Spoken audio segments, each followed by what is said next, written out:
kick things off, well, or? Yeah, because you're first on comment.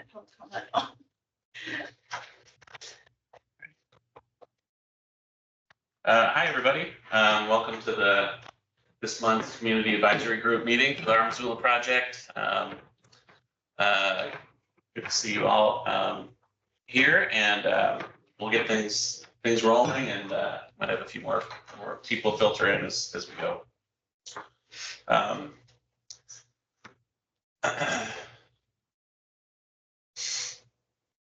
Just to give an overview of what we're hoping to focus our time on today. We are going to go through our usual agenda and allow for any introductory or initial things that you guys, anybody wants to bring up, and allow for public comment. And then we've got a quick update for you on coming out of our growth scenarios from July. And then we're hoping to spend most of the time today looking at and facilitating a discussion around the goals and policies specifically that we're looking at incorporating into the draft land use plan. Can we expand the slides? Yeah, absolutely. I'm gonna take this down in just a second. Okay. So with that in mind, we don't have any kind of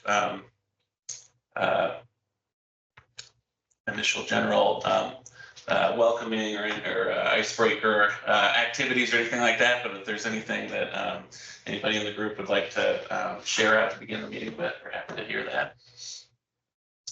And if there's nothing there, we'll open the meeting up for public comment, if any, from anyone in the group that would like to make a comment on the project or anything on the agenda. This is usually the time that we kind of set up for that. If there's anything that I'd like to say, and if not, that's fine too. Hi, Brittany.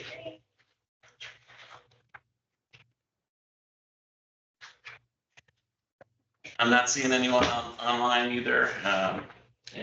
Was there any comment you'd like to about that or anything? All right, great. So we're gonna jump to just I wanted to give follow up and update coming out of the growth scenarios that were held last July. And thank you, of course, to all of you that were able to make it to those, and for the help in prepping for those and putting those together. We felt like they were successful events. We had over 100 people attend each of the in-person events, and we had 139 respondents online. And we also facilitated a stakeholder open house event with Summit Independent Living as well, and so we reached some more people that way too. So overall, somewhere around 250 people participated in that engagement cycle directly, which was great to see. And I think as you remember, the scenarios were broken out into 3 general scenarios that we tested for different trade-offs and implications.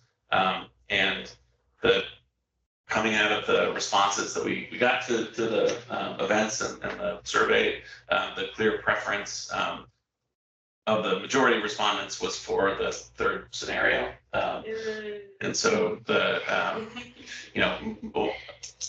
a majority of people ranked that as their top choice, and then the 2nd scenario was often the 2nd choice, probably amongst people that were selecting as third or the 1st choice. The first and basically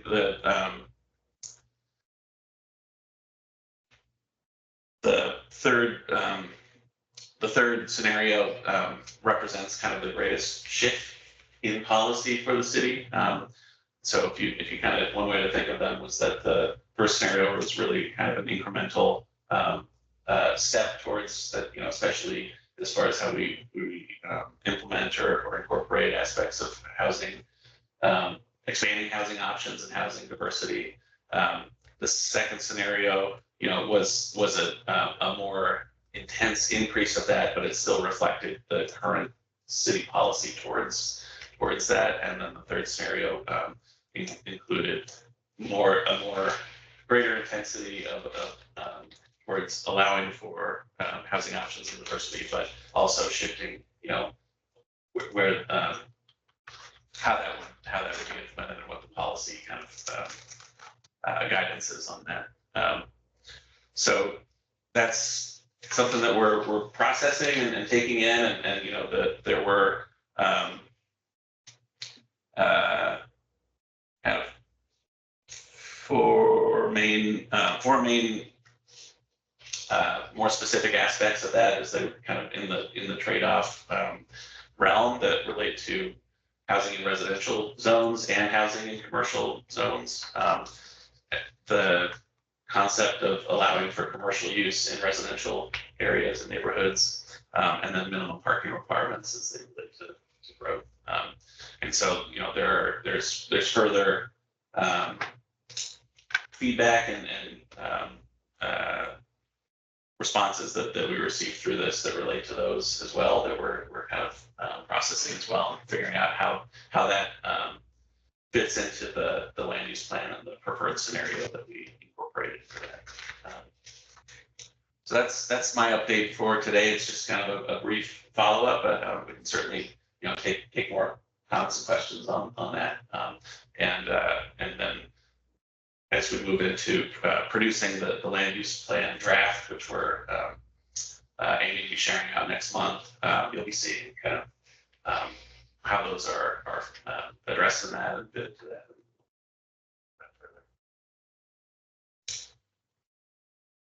All right. Thanks, Sure. Ben. Giving us a good idea of a good sense of direction and inputs from that engagement.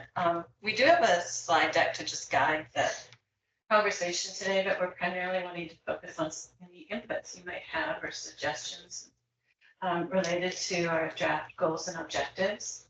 And so I'm gonna try not to speak through them. You guys have a chance to read that, and but I do want to set up some things. So let's go to the slide deck again. Okay, just give me 1 second, and we're sharing out in the meeting here, a paper draft of what we shared out prior to the meeting, and I'm just gonna send that out to those of you that are online here, so you have access to a version as well. So just give me 1 second. Thank you. And while he does that, just to kind of tee up last advisory group meeting, we came in and talked about the land use plan setup, tied it back to the Land Use Plan Act from the state, and so you have some of that background already on what we're setting it up for. You have a little bit of, I believe we shared the outline, showed that being able to convey that we're talking about our goals and objectives through themes. We are trying to be concise.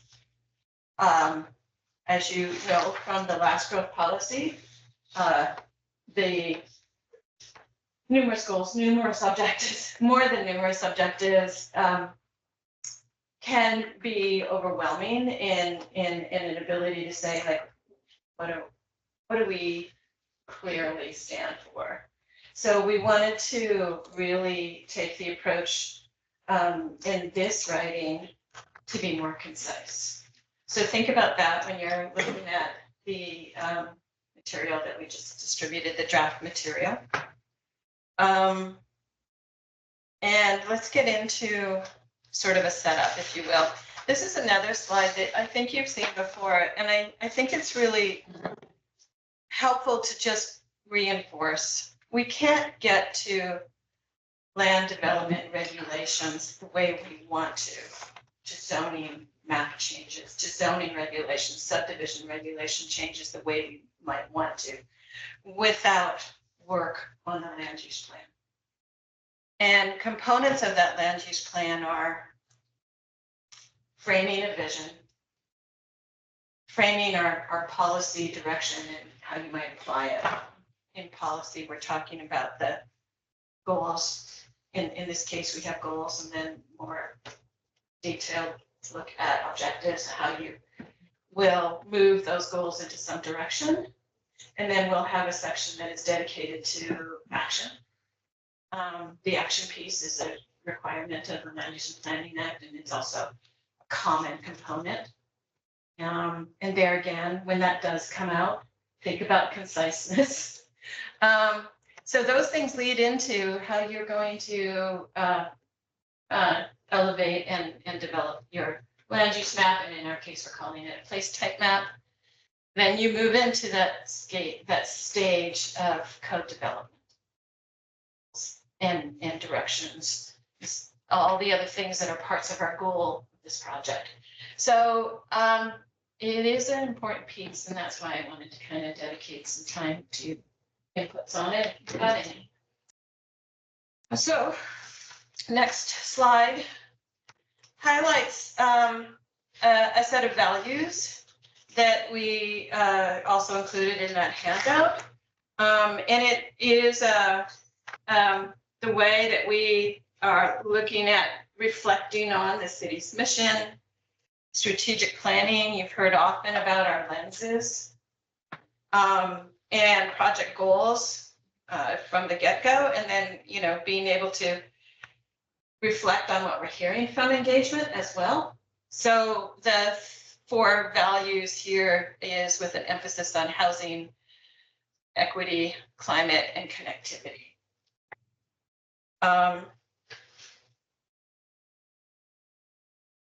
This helps to clarify the city's growth strategy to focus inward by placing greater emphasis on concepts around equity in land use and community form. These values are described here, and they're pretty straightforward, pretty basic. So that the next slide that I have here is kind of a teeing up on the conversation around vision. And it's just a reminder of some of the things we've been hearing from the community. And when we pull all this together, and there's a lot of information that we have gathered from the community and from analysis and data. So it dates back to, and I'm not showing this slide, but it dates back to the work we did with equity and land use. And there was a series of key recommendations there. This is information that we shared with OMCAG back in April, and it was a summary of what we heard from the growth policy workshops that we held last winter. And that growth policy workshop was really kind of a way to make talking about our vision relatable, thinking about what it means in our places and where we live in our neighborhoods. So we had these couple of questions that we asked, and then we summarized it with what we were hearing. And I think that this summary is still continuing to create consistency. The main themes from those conversations included expanding diverse housing types and affordability, opportunities for commercial and mixed use development within neighborhoods, mitigating sprawl and conserving ag lands, maintaining the character of neighborhoods, more pedestrian or bike connectivity within and between neighborhoods, and maintaining access to trails and open space and natural areas. So that was kind of highlights of one of the other ways that we've been collecting and thinking about how do you say this in a vision way. And I think there's other exercises that we've been having too, the housing choice workshops that we had after the growth policy workshops.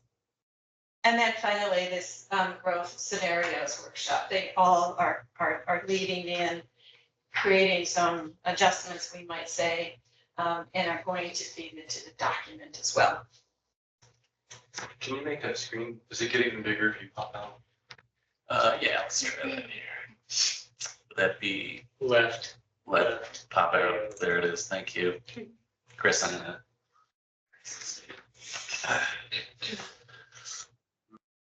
Not really. No, feel free to move closer. Also, well, the screen is not proportionally. So the next slide is the actual draft vision statement that we have. We have it in a summary statement, and then we have it as expanded description. And it's also on that handout that you have.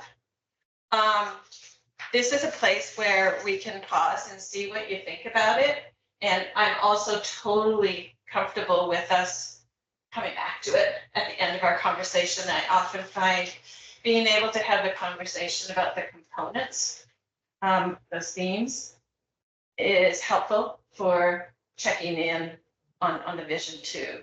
So we have 6 themes.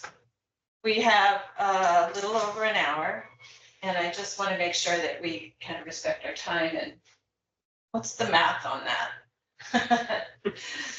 10 minutes, 10 minutes a theme, and a little time for vision. So that actually works, I think.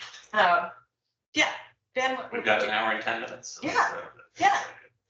I was just gonna say, is this a point to share? I think, we shared the materials out to give you a chance to write your thoughts and comments so we can kind of collect those and see those. And same for those of you online, you can put a comment or track changes into that document and kind of tag who that's coming from. That would be a way that we can also kind of take in things that you're seeing here. So. Yeah, I mean, if you have any maybe initial thoughts on the vision, go speak now. Otherwise, we can also come back to it. I have a thought on, it's not the vision, but the key values. Just value 1, the phrasing of housing, affordability, and supply. So we value housing, affordability, and supply. We value housing options, and we value homelessness. Yeah. I think that phrasing just. That's so yucky. I can speak to that. I think that's pulled from previous materials where it was identifying issues. Mhm. And so just to call out, we're moving fast here, so that was one thing we didn't update ahead of this, but those will be converted to, values, not the challenges. That was just the first thing. Yeah. Yeah. Thank you. And like the second one has one too, like access stuff. Yeah, all of those are kind of phrased differently than value sequence. But they are meant to convey what the kind of values that were focuses that were kind of Aiming for. prioritizing them. Yeah. My only thought about the vision, which in general I just love all of it, is only that I think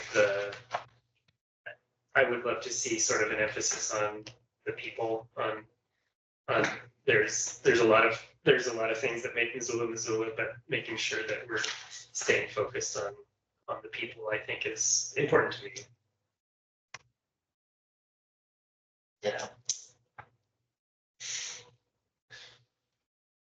Yeah, I kind of had a similar question, just like looking through the values, it seems like some of those can come into tension with one another, and I didn't know if they were like prioritized or ordered, but kind of similarly, like if you take just one, like I feel like you could make the case for a lot of different things, just pulling pieces from the vision, and what happens when they come into tension with each other, or you are forced into, like I've been talking about trade-offs a whole lot. I think that's where you have to be sure to articulate, like these values aren't looked at individually, right? They're looked at in relationship to one another and holistically. Because you're right, it's easy to say, well, I'm addressing housing supply, so I don't need to be conscious or address the other values. And I think also as we look through kind of, as we get into the theme sections here, and then they start to hone in on different and more specific aspects of our policy, and that's where we can start to specify, or I mean, I think the goal there is to kind of clarify and specify, you know, amongst these shared values, how are we sorting through that? I mean, the thing that I like when going through the themes is that there's a lot of sort of elements of the theme that repeat or that sort of work together. And so, you know, the thing I'm always worried about is somebody cherry picking one little part and using that as a way to like trump all the rest of them. But if we can say, oh, you know, like, well, we've got a lot of these themes when they're intentionally.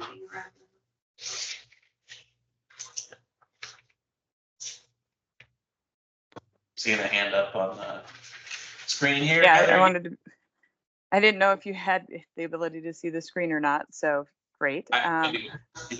Okay, good. I was just going to say, I mean, I think it's always going to be a battle to balance the values. And I think as long as you're speaking to the values that are listed and you need a case by case basis, I just think that there's going to be varying conditions when one priority is more important than the other due to the condition of the issue, so, or the policy. So I think it's okay to not prioritize, but that you do always speak to each of those pieces and explain as you go.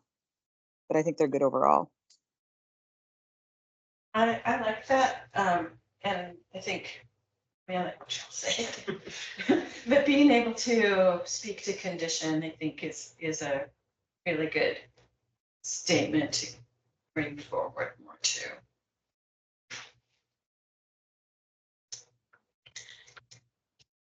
Okay.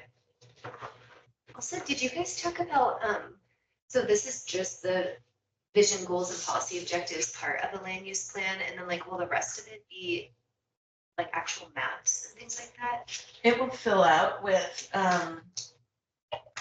well, so the community profile material around existing conditions and projected trends will be mapping of information and data. It's already, there's a lot of that around housing already. There's equity and land use report mapping. I guess I'm wondering, like, is this isn't the whole draft land No. use plan, this is Oh, the beginning If you part, go back right? to last month's meeting, we went through for a little bit at least the outline of the plan that All the different we're components. thinking is, yeah, how this fits together. So this is kind of extracted from a larger material. So there will be descriptions. I think what we were just trying to convey is some of the key points that we were using to help develop the objectives and goals. But yeah, they will be expanded. They will be based on, you know, explanations from that wealth of background material and also the data. So there'll be that coming in, and then, yeah, chapters that fill it up more, and really the conclusion is a place type. Yeah, cool. Okay, let's move into, sorry. So the vision statement, it's a one sentence, and this is for the whole growth policy, is that correct? Or is this for a section of the growth policy? It's for the whole growth policy. The whole. So I see some changes that need to be made. And I think this needs a lot of discussion. It's setting up, it's everything really. It's the foundation for the whole document. I'm thinking about this first statement. I've written lots of missions, goals, objectives, and all that, and I know how foundational important it is. What I would suggest is Missoula's vision is to foster equitable, resilient, and sustainable growth to support a vibrant and inclusive community. And then it's here's how, or through this. And housing is going to, increasing housing supply is going to be way up there. I don't think we should be leading right off the bat of the vision. It's to increase housing availability and diversity. It's those other more qualitative features that make this community and sets the stage for then doing these other things. So that's one input. I like the narrative. I like the vision. I think the whole thing is incredible. having served on several of these committees over the last decades in Missoula. And I see that it would behoove us to change a few words, to have some good discussion. I plan to take this to the community, or at least my community, or have more discussion on this. And I think there's a lot of value in more people hashing through what is the vision for this place? What is the narrative? And then moving into, of course, the goals and objectives. Yeah, that's a really good point. I think, so our plan is to have a comprehensive, the land use plan draft out by mid-September, or early to mid-September, so just a few more weeks. And we're gonna be looking for comment for about a 3-week period. So that would be a great time to take the components, background, the other elements that you see out to your communities. And so it'll be a draft, and it'll say, community, what do you think of this vision? What do you think of this narrative, these goals and objectives, these themes? I think that's we want to break it down. We want to break it down, and make it accessible so people understand, where meaningful comments, or comments would be really helpful. And we're working on that sort of engagement framing. That's where we're thinking for the meeting today. This is our chance to plug in with this group and kind of get this early eyes on early response and feedback as we're carrying things forward to developing that draft. So I'd be very interested in fellow committee members' reaction to it on the vision statement, leading with Missoula's vision is to foster equitable, resilient, and sustainable growth to support a vibrant and inclusive community. Then we go into a bit more specifics. So just flip it. Well, yeah, I'm not sure. Add more The specifics. increased housing availability and diversity may move into the narrative, or if we're going to call that one out, maybe we also call out healthy connectivity, an environment that promotes clean water, soil, and air, like really round it out. We know we're in a housing crisis. Hopefully that's not going to last for 25 years, which is the time length of this document. I'm looking for things that are timeless, but also address, and then this more specifics tend to address the more critically emergency needs, which we've got to have more housing.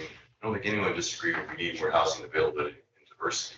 I'm hoping that we get to a point in this community one day where it's not a crisis anymore. But I see almost forever, we want to foster equitable, resilient, sustainable growth to support a vibrant and inclusive community. That's a beautiful sentence. And a beautiful qualitative adjectives.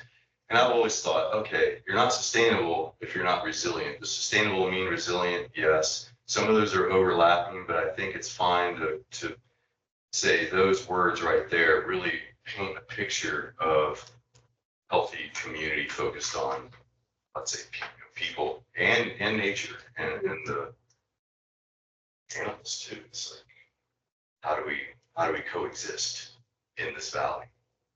I guess that brings up a question for me. I totally understand what you're saying, but is this a vision statement for Missoula or for the land use plan? And that would maybe change my thoughts on it. Like if it's for Missoula, then like it's a Missoula citywide, like this is our vision for Missoula versus, I don't know, I guess. I think it is. Myself at this point. That's what I was. There are other plans that, of course, when you talk about land use, you're talking about things that contribute to clean air, water, all those things. But those things are, I think, more holistically addressed, like in our PROS plan and others. So the land use plan is not, previously how the growth policy was kind of an umbrella that connected all. We are looking more to moving in the direction of having a city plan, just like what you talked about, Brittany, and that's something the mayor's really interested in and has been thinking more about. But the land use plan, kind of as it will sit in this new iteration and be in compliance with the Montana Land Use and Planning Act, sits parallel to PROS. Like they are sister plans that carry the same weight. And so it won't speak as broadly as we're used to the trade policy speaking. All right, that changes. You're right. I'm gonna have to think hard about that because Yeah. I've always thought maybe we had a shift that the growth, every plan in this city has to comport to the growth policy. That's Yeah, the way we did it. That's the way it always has been done, yeah, and we talked in this group a while back about we're shifting from that model. That we're shifting from the overarching growth plan into this land use plan to be in compliance with the Montana Land Use and Planning Act. And to acknowledge much of that larger vision isn't achievable through a land use perspective. A great example that I go back to is we had stuff about kind of an anti-bullying campaign in the prior growth policy. That's not anything that we have any control to make progress on, right? And so we really wanted to make sure the land use plan were things that were in our control, things that we could really produce outcomes on. And then looking at what are now sister plans like Prost, as well as other initiatives across the city, like our climate and equity work and the climate resiliency plan, and that these plans now kind of talk to each other, but the land use plan is not kind of an umbrella that captures all of those plans below it anymore. We're really looking to the development of a larger city plan, and what exists now through our strategic priorities in the city strategic plan as being that kind of larger framework. And with the land use plan, would there be a separate vision, say, for transportation plan? Yes. That separate from land use? Absolutely. So yeah, the transportation plan will be a sister plan to the land use plan. So the land use plan needs to align with and support and talk to, but is not necessarily responsible for ensuring connectivity, right? That would be our transportation plan. But they have to work in sync, and that's a challenge that we have to ensure we meet. So, well, I was gonna move on and say that sit with it. Yeah. Okay. Yeah. About that, and maybe, is there anybody on, we were talking about the conversation, and I don't know if there's anybody online that was weighing in on that, at least emphasizing coming out forward first with the more timeless interest of fostering equitable, resilient, and sustainable growth. Yeah, nobody's else there? Okay. And suggest even if this was a housing plan that we do flop and start with the qualitative, like why do we want more increasing housing availability? We could build Yes. 3 ADUs tomorrow and say, oh, we increased housing availability. Yeah. We met it. But we're not necessarily then fostering an inclusive community. The increase is a quantitative number where fostering is a qualitative, almost social emotional Yeah. feeling that we all want.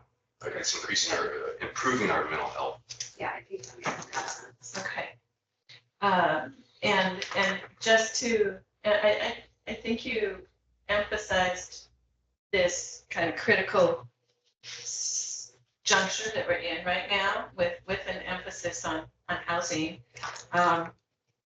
This is a land use plan, and you'll see with all the themes here that it is addressing other elements continually. It still needs to address environmental quality and climate resilience. It has to address health and safety, our local services, and how we accommodate that for our growing population, both in housing as well as workforce, economics, et cetera. So there's a touch, but it's not entirely the umbrella of a parks plan. So these were theme goals that we shared out, and I have a couple of slides for each one of these now. So I'm not going to center on this. Let's go on to the next pieces. The first one is on focusing inward.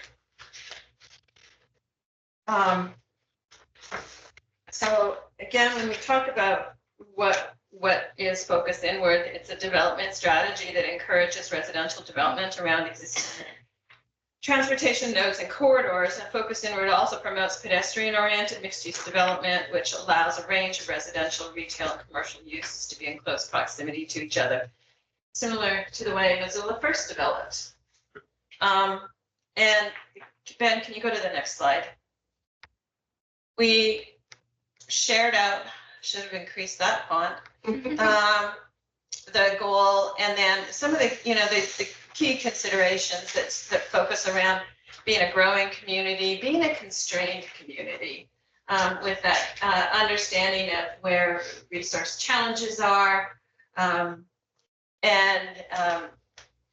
being able to think from a lens of equity and connection and sustainability. And then another issue is that we need to be thinking in how we rely and make efficient use of our infrastructure that we have. Money is a challenge to be able to continue to spread out. It's either a pocketbook challenge when that development is happening miles and miles away from services, but it's also a balancing of services and needs for the community too. So that's where we talk about this from a perspective of efficiencies and the idea of focus inward comes into play more. So those are where we highlight key issues that we would be expanding on in the document itself. And then the objectives that really are a way to think about how are we tackling these issues. So the next slide, Ben, is where there's the series of objectives. And I just wanted to hear, what kind of thoughts you had over this series of objectives. Love Where are we in this? On your document, Got it. Focus inward. And this is the same document you sent out a couple days ago. yeah, bottom of the first page and onto the next one. I agree, vibing with it. My first, and I also really appreciate, like, this is the clearest the language has been the entire time. And it's clear it's because this is the more forward-facing part, less of the internal part. So just as a human that exists in that more outside world, I love that. And to me, it's also clear that there was care taken in making sure that the language made sense to folks who don't live and breathe the policy like y'all do. So I think that's awesome. The first that I had was on the fourth bullet point, the facilitate development within established neighborhoods. That's also the one that I worry would bring up some fear for folks who I moved to this neighborhood because I love the feel of it when I moved there. And I think that's a lot of what we're seeing when there's resistance to development in certain areas. So I'm curious, and maybe that's a later days thing, maybe that's the next big project that Ashley and her crew takes on. But how do you address the culture change of respect for that kind of fear and worry, and also celebration of what your neighborhood looks like 5-10 years from now, and how that change and culture shift and welcoming of new community is a spectacular thing for your neighborhood. So I guess there's not a clear question there, and I don't think I have a clearer question. But just on first read, that was my first thought of, I wonder how this hits and how we work to kind of foster people through shifting into that mindset if it's possible. And do you think those are, well, confirming, those are definitely, I think, considerations we need to have in how we structure the conversation about this with the community, because I think you're right, it's a culture change. Culture change takes a long time.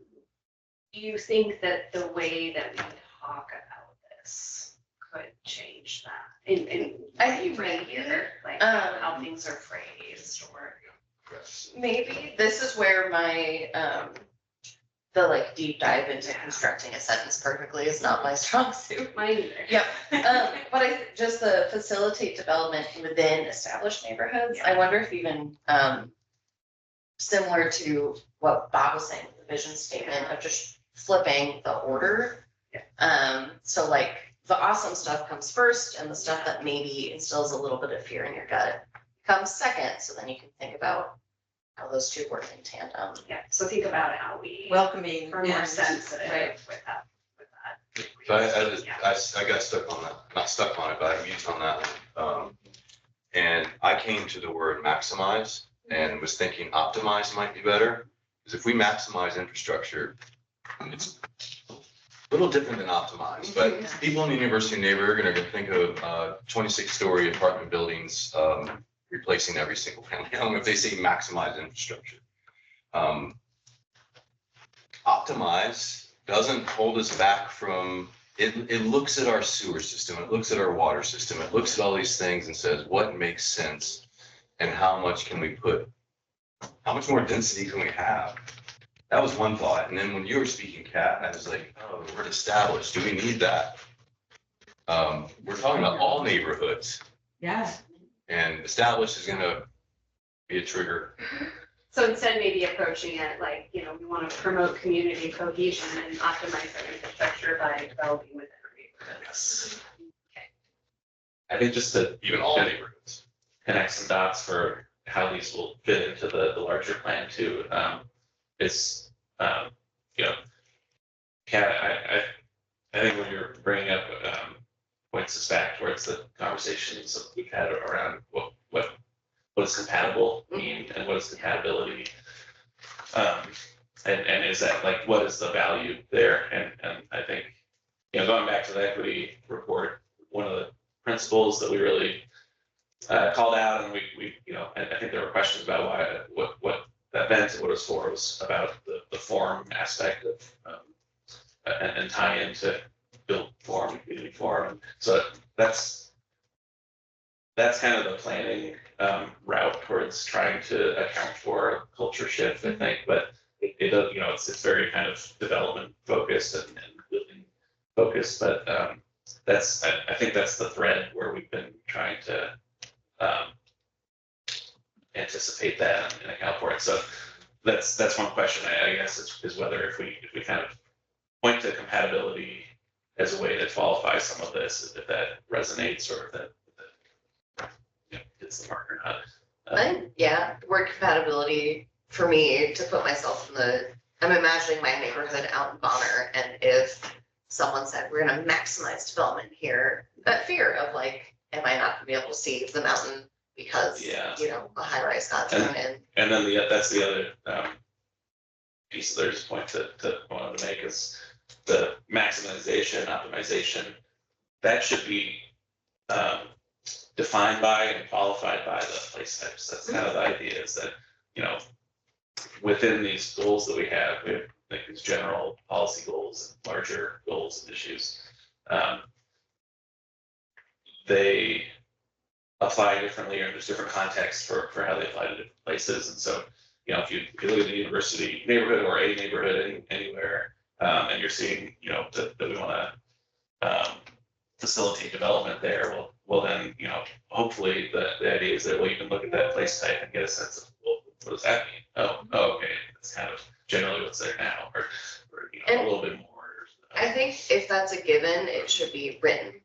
Yeah. In the objectives. I think that's, maybe that thought is clear to those of us who've been reading and following the construction of this. But as this is presented, I think if there are givens, they should be written down. Whether it's specifically in here or in the presentation of it. Because especially if people are approaching this process, and many are, with some fear or trepidation, those givens become more cloudy. And for people approaching this with a lot of excitement, like, you know, maybe there is one guy out there who's so stoked for a high rise. Also, those givens are less clear to that person, because you're seeing it through the lens of what you want to achieve or see on the block that you live in. I have a slightly different angle on this, which is probably unsurprising, but I feel like you're correct to point out that this is one of these key leverage points, one of these key fulcrums that I think, and I don't mean to hyperbolize, but I think the success or failure of the project sort of rests on our ability to convince the community that that they don't have an inalienable right to stasis, right? Like that the conversation needs to be had that just because you bought a place and you paid a lot of money for it doesn't mean that it never changes. And so, like, I think we need to shift the conversation to one of evolution and not to one of like, protecting my financial resources. So just, That's what I meant in the culture shift piece. I agree. But the thing that I want to be sure that we're doing here is we're not negotiating against ourselves before we have to. And I think it's important that these statements are very clear, that are also very clear statements of values that we do believe that these neighborhoods need to evolve, and that and that's the discussion that needs to be had. And I don't think we should shy away from the discussion. And I think there's a lot of responsibility to be taken up in other groups in the community to start leading these discussions. And Pro Housing Missoula has been trying to do that, to start talking to people about that. But I guess I just want to be clear that it makes me uncomfortable if we're watering down the language too much. Right now. Can I ask your reaction to maximize versus optimize, for instance? I'm less worried about that. Okay. But what about your Bonner Park walking tour? Did you get any university people coming out who were upset? Tangent to this conversation. It's really interesting. Obviously, I don't want to put too much weight in who came out. Yeah. We did a lot. We actually door knocked and we hit hundreds of doors probably, and we left flyers, and obviously only a small percentage of them came out, but nobody was openly hostile. Everybody knew that things needed to change. I don't know that everybody was is going to. I appreciate you saying this, Chris, about that. Negotiate now or water down. We say what we mean, and I am saying what I mean. I want to see an optimal use of infrastructure rather than maximize, and they might be the same thing, actually. Okay, we're taking a lot of your. I'm just gonna say, we've got about 35 minutes, and we can go where you all want to go.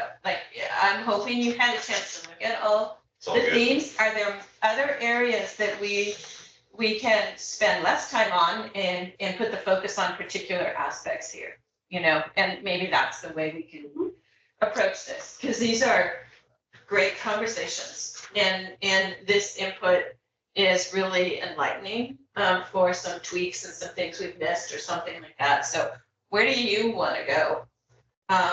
Knowing some of you have dug through already, Right. documentaries in advance, may just be talking through what Tell us what to you. which categories or which, is there more, do we need to spend time on economic health? Do we need to keep, don't jump around, you don't have to, just go where you want to go. But I don't want you to feel shortchanged that you're this was my bigger piece. So how about just a hands up on staying focused, if there's particular themes you want to dive into more, which ones would they be? You have slides prepared, right? Yeah. I'm gonna suggest you go quickly through them, and then we. Good. Okay, then you come back. Think. Okay, let's just You do don't have that. to even Yeah. read them all. And all I did with these slides, because again, I'm just expecting you've thought about this for a while, you've looked at the other reports we've had, you participated in these past workshops. So all I've done is add a slide that just gives you a better sense of what we mean and what we're highlighting as key issues. That's new to this document that you have in front of you. So that's really the only thing. So when it comes to housing choice and access, and Ben, keep monitoring if there's folks online. Thank you. Yep. When it comes to housing choice and access, I think that this one is pretty self-explanatory. But we know we're grappling with several significant challenges, including affordability concerns, a shortage of housing units, and social inequities rooted in past land use policies. To stabilize the market and maintain a healthy vacancy rate of 5 to 8%, the city needs to add between 2,000 and 3,000 new housing units. I think that's For that deficiency. for the deficiency. Okay. To address these issues effectively, there is a need to boost housing production, tackle displacement and gentrification, and ensure stability and accessibility for low-income, marginalized, disabled, and aging community members.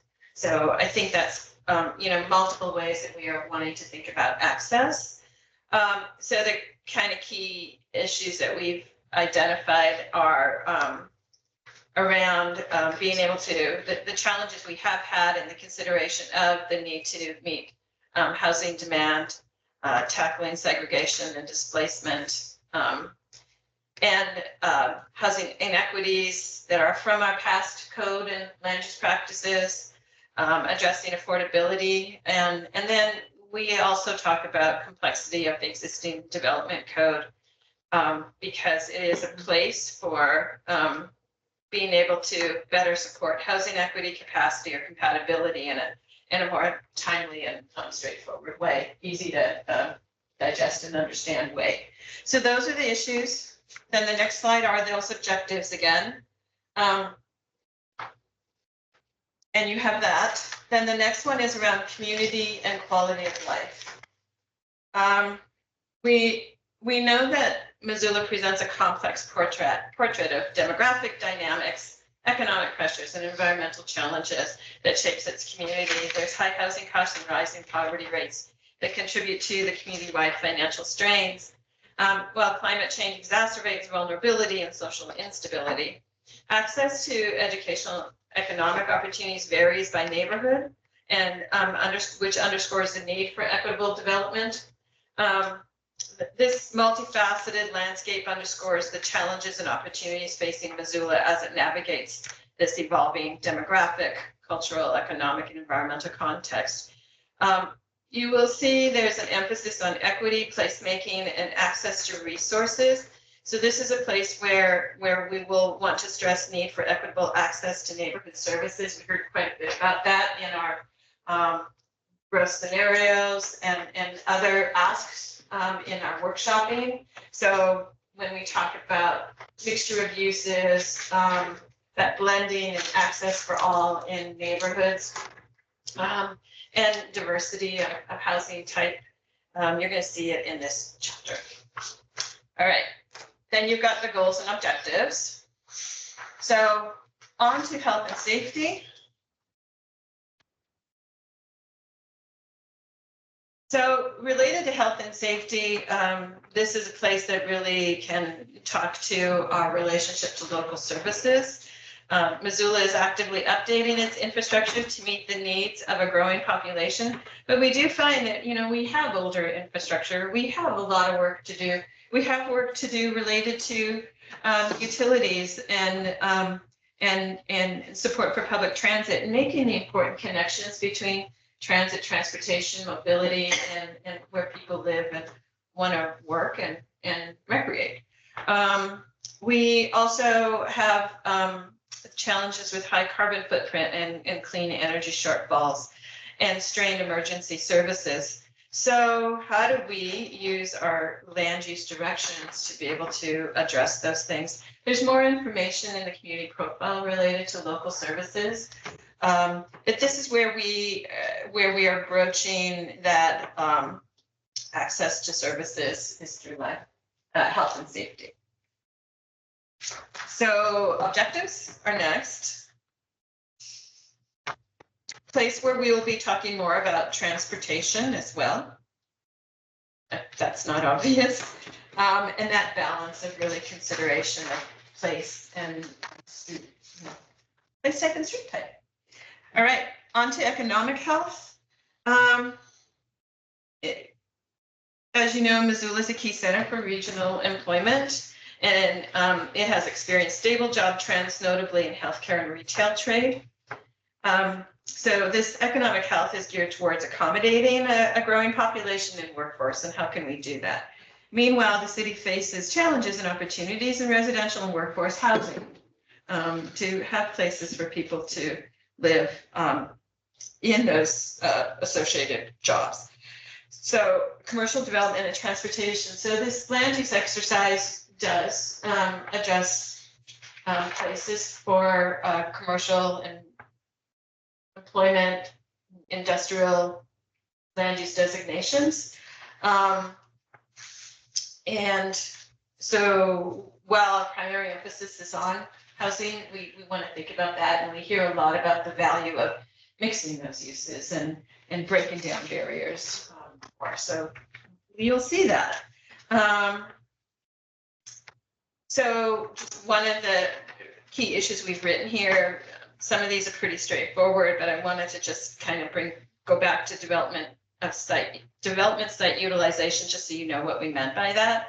While there is adequate land for new development and redevelopment, effectively utilizing those sites remains a challenge. So it's that kind of like, how can we support better use of spaces that we have? You know, think parking lot versus X. All right. And then a series of goals and objectives, and then we have environmental quality and climate resilience. I think you'll see some of these theme namings are similar to the growth policy previously, but it also, again, still brings the requirements of the land use plan act forward. We have to talk about natural resources, natural hazards, and our environment, especially as we plan for any growth and change in our community. So this is, it's essential to, Missoula's natural habitat and parks are essential for ecological health and community well-being, providing critical services such as stormwater management and biodiversity support while connecting people with nature. So we've identified the key issues and considerations here, open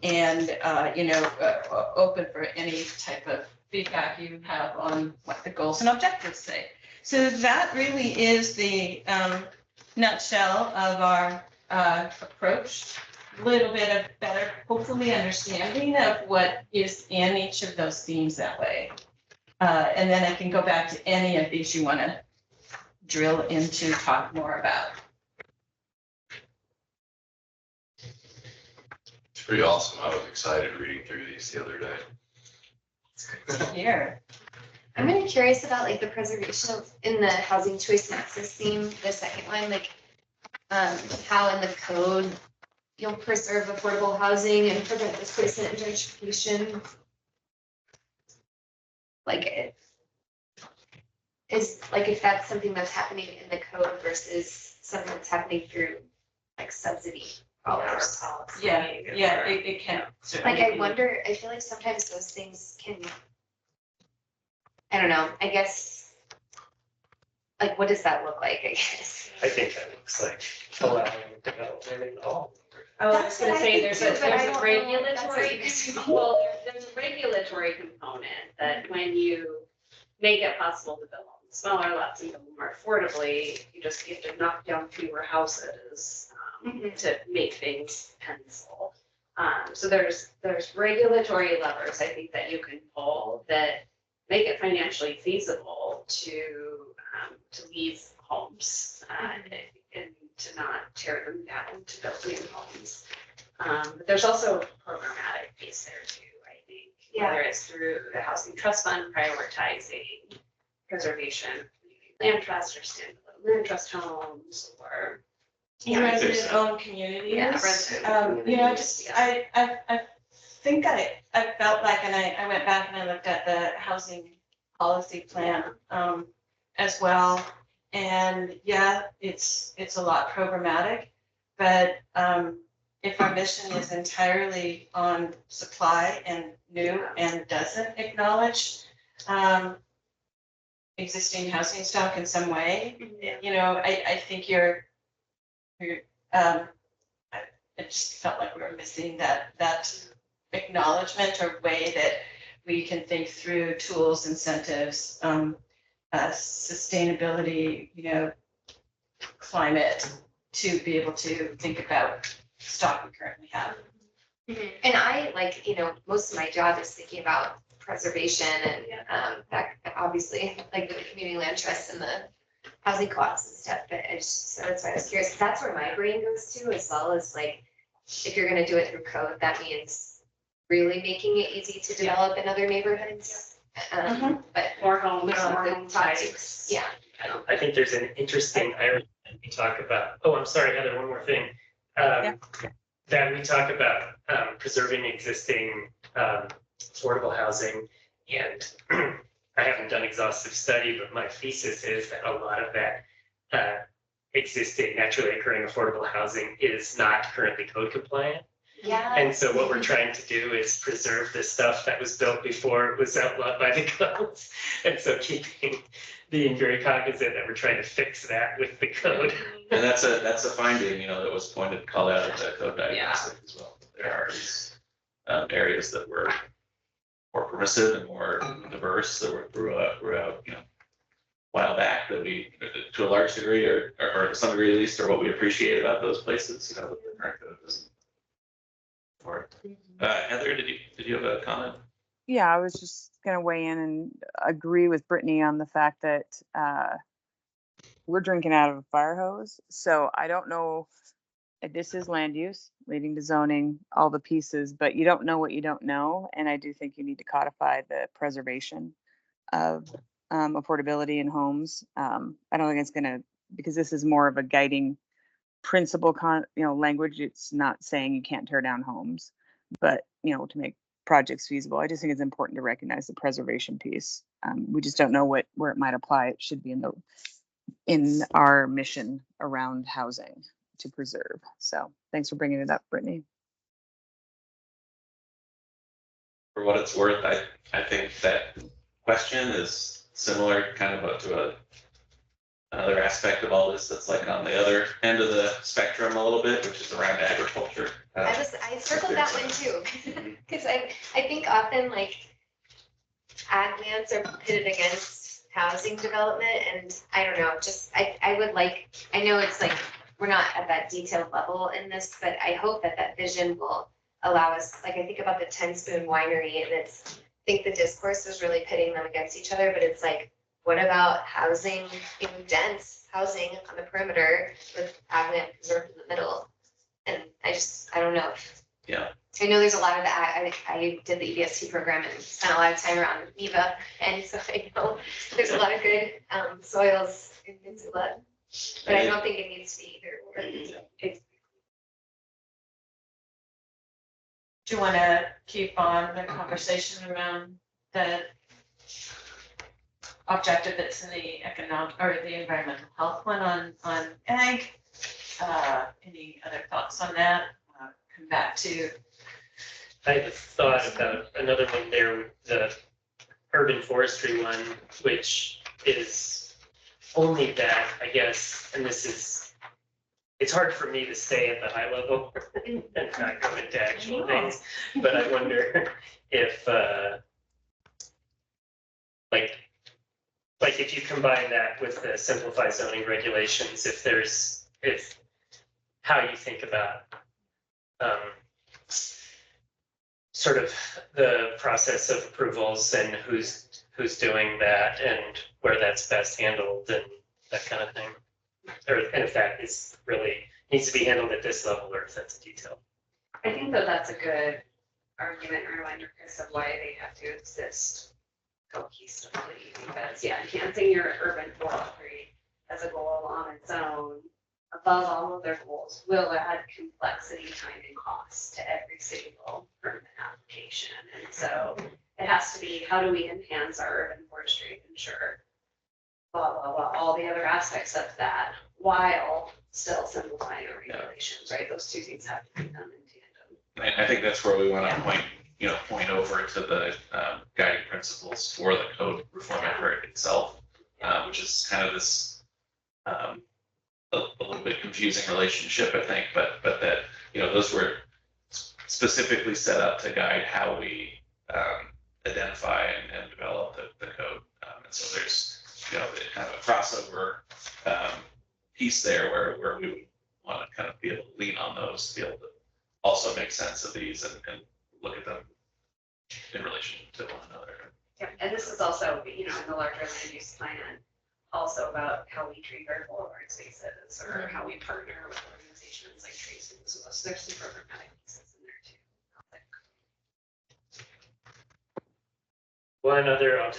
One other thing that came to mind is that, which is I think again, I don't know where it fits in, but there is this weird thing where seemingly arbitrary decisions about what sort of equipment our fire department buys tend to have land use ramifications. Big trucks need wide streets. Wow. Big. And That's a like, good point. Yeah. and I don't know, like the flow of causality seems a little Yeah. backwards there, but it's, I have to have that conversation. So I'm a little worried about having concurrent plans, not an umbrella. Fire department, we say we're gonna get all these even bigger trucks. We don't have I mean, I guess you all talk to fire department, you say, well, we had this plan for more walkable streets and smaller development, and here's how smaller fire. So I guess it's a give and take, but in the past, it's been more about the growth policy being the point 2 document. And where that is found now, I mean, it's still, what we found, that in theory, the growth policy was the umbrella document, but in practice, that document didn't have any authority to hold any department accountable for doing, a particular thing. And so I don't think it was ever actualized in practice the way that sometimes it's thought of in theory. And but that alignment is happening right now between our planning processes. Kind of the types of streets we want to see develop will be articulated in the street typology, which is a chapter of the land use plan. But it's also being articulated in our broader land use planning, and it's being signaled at an even higher level by the mayor, what direction we need to start going in terms of that. But those aren't kind of overnight things where we would pass new street typologies or adopt new street typologies and a new transportation plan in the next fiscal year, and we go out and buy new trucks. Right? We just, that is such a tremendous capital expense. But as we phase equipment out and purchase new equipment, what is the trajectory to get us to a place where we don't need wide streets? We already have a lot of wide streets in Missoula. We're not going to go back and rebuild those. But as we build new streets and as we look at how we better serve our more urban and compact street grids, those all have to be regulations. So we're always going to need big fire trucks because we're always going to have wide streets. We're always going to have urban fringe areas where big fire trucks need to serve. But we also need small fire trucks, right, to serve our more compact urban grids. And so figuring out what that balance is.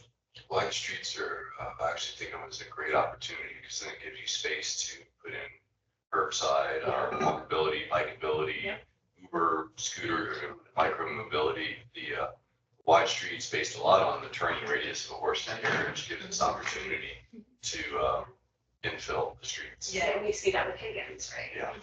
Fire trucks can drive on separated bike lanes. Yeah. They can drive on a lot of stuff.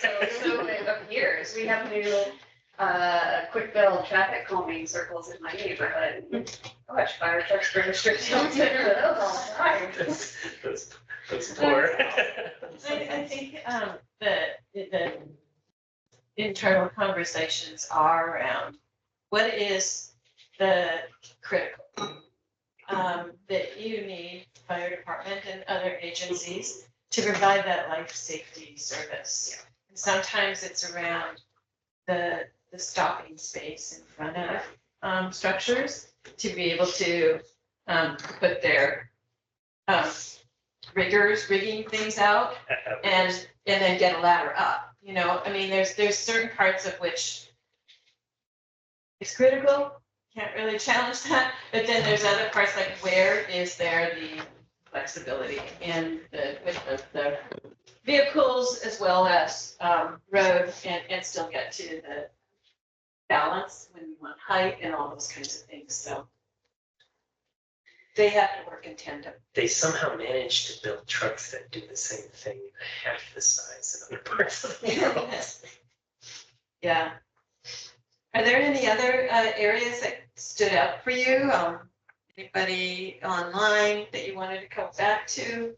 Did we focused in housing around the language of preservation of affordable housing. Anything else? I wouldn't mind leaving some space to also say, is there something you think that we're missing too? I had a thought about, and I don't know, it's just a thought, which is, I wonder if there's some sort of like incentive structure that could be set up whereby neighborhoods that are doing the right thing, that are thickening up, that are putting in the units that we need, are being rewarded with sort of love and attention in the way of trails and sidewalks and infrastructure in a way that sort of makes sure that they're getting the benefit from the increased density. And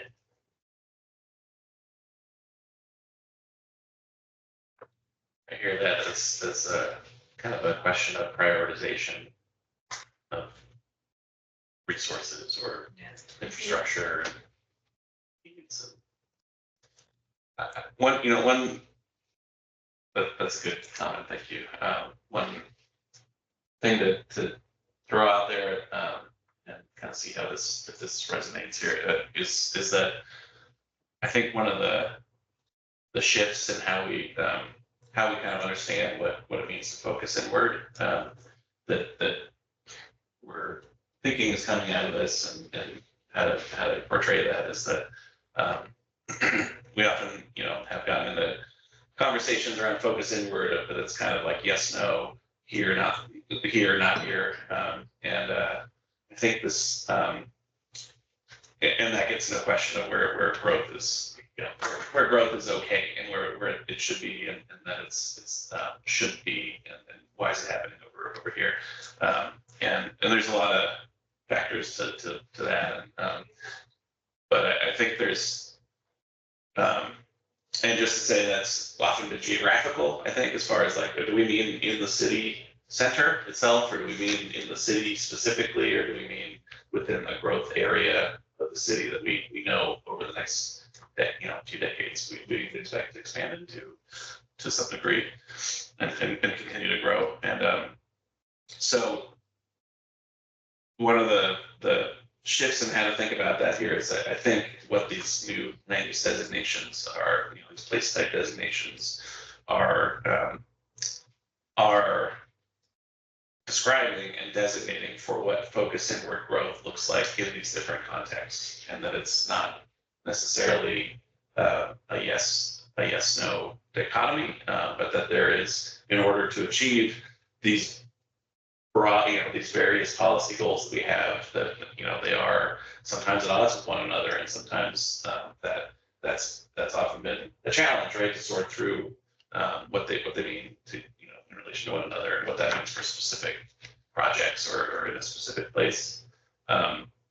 That hopefully these contexts kind of point to what our vision is and what our priorities are within those places, and that we do expect there to be different intensities of growth, throughout the plan, throughout the growth area, throughout the whole plan area, and that's okay. And that's kind of how we see this happening. And then it brings up kind of this question of, well, okay, well, given that, where do we really prioritize, how we facilitate that and support that. So that's just a way to think about this, and if you have reactions to that.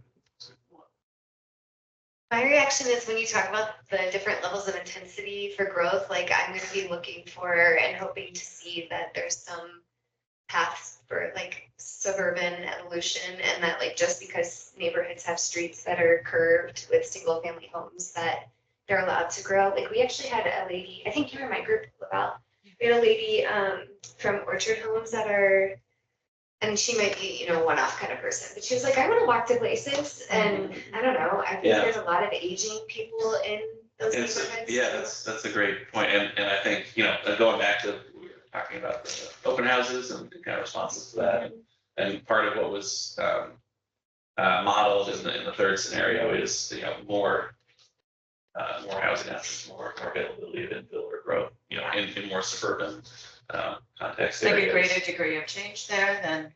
Right, so that brings up, this is kind of the other big framework here, right, is, well, how much change are we talking about? What is that? What is it? What will it take for that change to happen? What's the likelihood of that change to happen?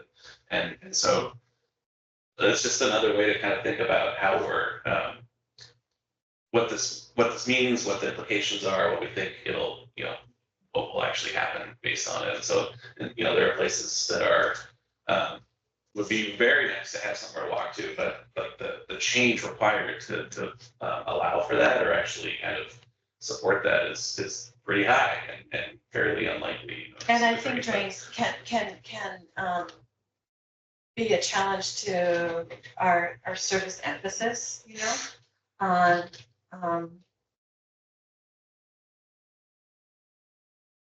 reinforcing places that what you were saying, Chris, experiencing more of the growth and being able to accommodate or prioritize, show benefit of infrastructure and other resources in those areas. And then you talk about, there just has to be sort of some sense of, at least from the perspective of local services and efficiencies, that you want, it isn't the same everywhere right now. Can you tee it up? Can you, I think even like the conversation around neighborhood services, you can tee it up. Can you think about how 2-unit, are we, somebody must be coming in here soon. 10:30. Okay, are we, taking what was like 2-dwelling unit or 4-dwelling unit per acre and talking about or that can happen there? Yeah, absolutely. And how can you break down big to little? Yeah, some things you can't, and that is that distance and those long curvilinear, or maybe, constraints actually. You're getting into serious fire-prone areas and stuff. So it's that sort of consideration, and also think every 5 years we're reviewing this and we can check in on how that degree of change went. Yeah. We have a few updates. Yeah, Ben there's a couple slides that are going to share out some next steps for y'all to have on your radar. And then again, is there a sense that there's something missing? Do you feel like we're getting what you've heard and what we're seeing from our community, and a sense of, especially that last growth scenario workshop, creating a good foundation for change? My only other unanswered question is about like the overlays. I don't think we got there at the pro-housing thing, but like, I guess will the new code trump like overlays? And I'm thinking also like neighborhood character and like historic overlays that already exist. How do they? We had that discussion. Oh, And I know we're getting into code, and I think that some aspects, like, we will need to stay consistent with this land use plan, yes. So yes, we'll be looking at overlays. I can't say every overlay is going to be embedded in some way. Sometimes we might still need one. And I think that so we'll just have to read those overlays, I think, and determine, like, can you create a base district out of that? Like, I think the point out of really overlaying is to, or to tackle this, is to simplify it and not have a layer upon layer upon layer. And from simplifying, then our other efforts that are happening in our code rewrite and mapping rewrite, making that particular overlay moot. We use neighborhood character for new developments in Miller Creek and other places. But if we can take that on with, like, hey, it was mostly about adjusting setbacks and place types or building types. Check, we got it. We can find a way to accommodate. So that's the thinking on it, and we can talk more about those as we go more into that. Cool. Okay. And no other questions online? Nope. Then let's move into. If we have any last little wording, Okay. maybe changes, we can email you Yes. really soon. Really fast, Yeah, because this is happening so fast. I would follow up within the next week. Then you have, Like Yeah, half, not like by 5. and I would say half a week. Anywhere between half a week Deal. to 3/4 of a week. Yeah, definitely. Lavelle, do you want to save any time for, kind of round? We already had like public comment, is that what you mean? You want to look it up for any, circle back or anything? If you have, we have a meeting here right at 10:30, so why don't you run through this, and if there's, we can save a couple minutes, see if you out, public comment on non-agenda or whatever the language is. I'm seeing, negative, Okay. We have someone online. Oh, you do? John's online. okay. Wolverton. Oh, well, let's focus on next steps, and then if we have a minute or two left, but we have to be out of here by 10:30, so what you got? Is this me? Yes. All right, so, yeah, we wanted to give you a heads up of kind of just what to expect coming up here. And basically, we're on a track and a target timeline to roll out public engagement on the land use plan draft, the public draft, in September. So we're looking at that second week starting that around the second week of September, the week of the 9th. That's the goal. We're aiming for at least a 3-week of open period to share out materials, facilitate events and conversations and discussion and receive comment. So we'll have more on that as we head towards that just over the next few weeks. And then the goal is to circle back on that and open the adoption process in October. The goal here is to, if possible, try to reach an adoption of the new plan by before Thanksgiving. This ties over into the code reform effort. You know, these are tandem components of this project, and you know, the code is based on the plan and what the plan policy is. So in order to kind of to keep things on track and keep things moving, that's our hope here. We were talking about this earlier. You know, we've really kind of pivoted over towards focus on the planning policy aspect of this over the last few months with this group. I think we'd like to continue that at least through the public engagement period next month, and get our meeting next month with this group to get a chance to have this conversation on the full draft. And then after that, I think we'll probably be getting back over some more focus on the code. Would be my guess, but we'll be continuing to think through that. And then noted on here are the upcoming planning commission meeting dates that we're planning on in relation to this timeline. And so the actual public hearing that would kind of open up the adoption process for the plan, we're aiming for October 15th. And just to, you know, this is the graphic we've been developing for the upcoming public event. So we'll, you know, we think we'll have community presentations, drop-in review and discussions with city staff, and then a whole online component where people can access the draft and be able to look at it and comment on it online. We'll have more to share on that as we develop it further. So we can take any questions on that if there are any, but that was the main share.